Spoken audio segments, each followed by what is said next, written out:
de este debate que para nosotros tiene una inmensa responsabilidad, en tanto que en los años anteriores y en los gobiernos anteriores se pudo establecer una política pública para la población negra en la capital de la República. El doctor Argote señaló, entre otros, el Acuerdo 175 del año 2005, que estableció los lineamientos de la política pública para la población afrodescendiente en el Distrito Capital, el Decreto Distrital 151 del año 2008, que estableció avances en la política del acuerdo antes mencionado, el Decreto Distrital 403 del año 2008 y el Decreto 192 del año 2010, que estableció un plan integral de acciones afirmativas para el reconocimiento de la diversidad cultural y la garantía de los derechos de la población afrocolombiana, negra y palenquera en el Distrito Capital, y se dictaron otras disposiciones. Entonces, lo primero que yo quiero manifestarle al gobierno es que, estando vigentes estas normas, pues hay que darle cumplimiento, así de concreto es, o si no, de lo contrario, pues el actuar del Consejo de Bogotá en materia de control político se pierde y el gobierno no cumple con su función ejecutiva de darle cumplimiento a las normas que expide el mismo Ejecutivo y que desarrolla el Consejo de la Capital de la República. Primero eso. Segundo, hay un censo pues que está por verse.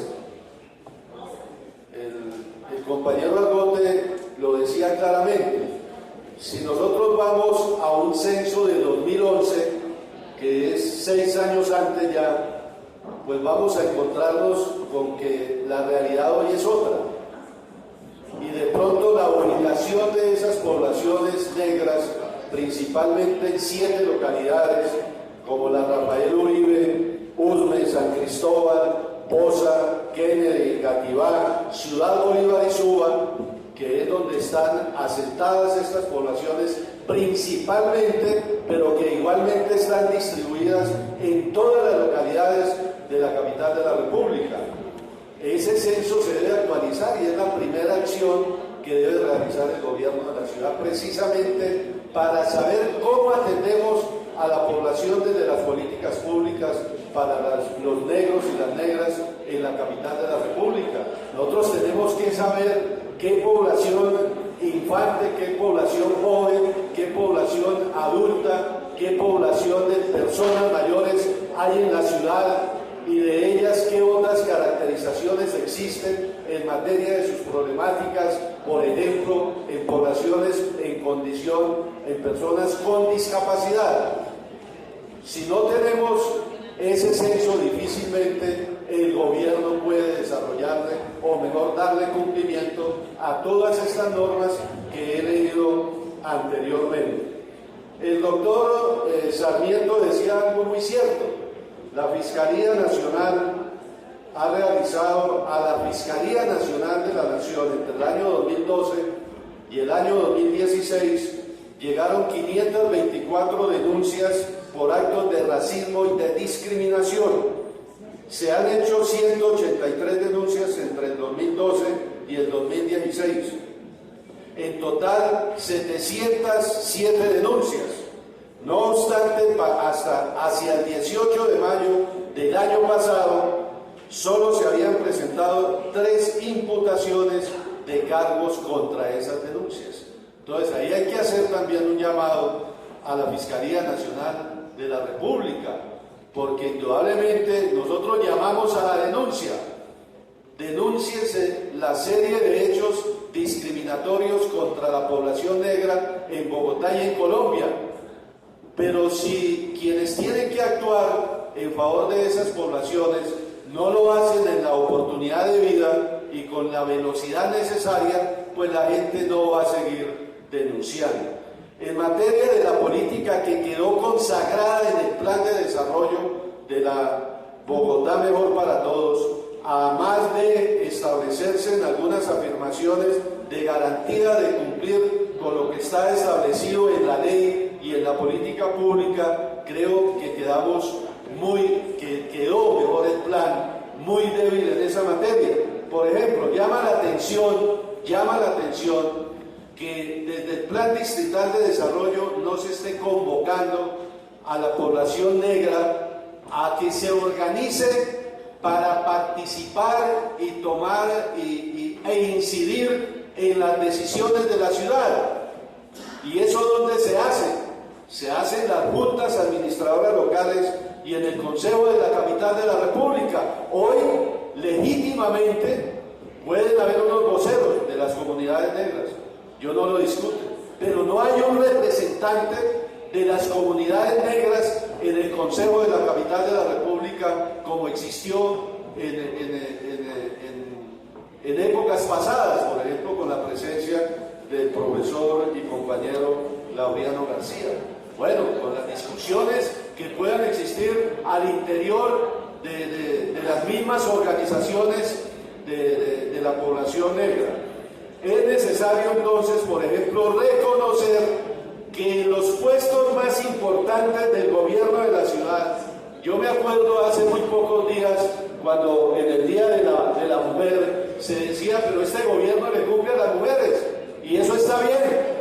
Y de manera positiva nos señalaban que en los cargos de secretaría de despacho existían 6, 7 u 8 mujeres, mitad y mitad, paritariamente. Pero allá en esas secretarías hay un negro o una negra, no la hay.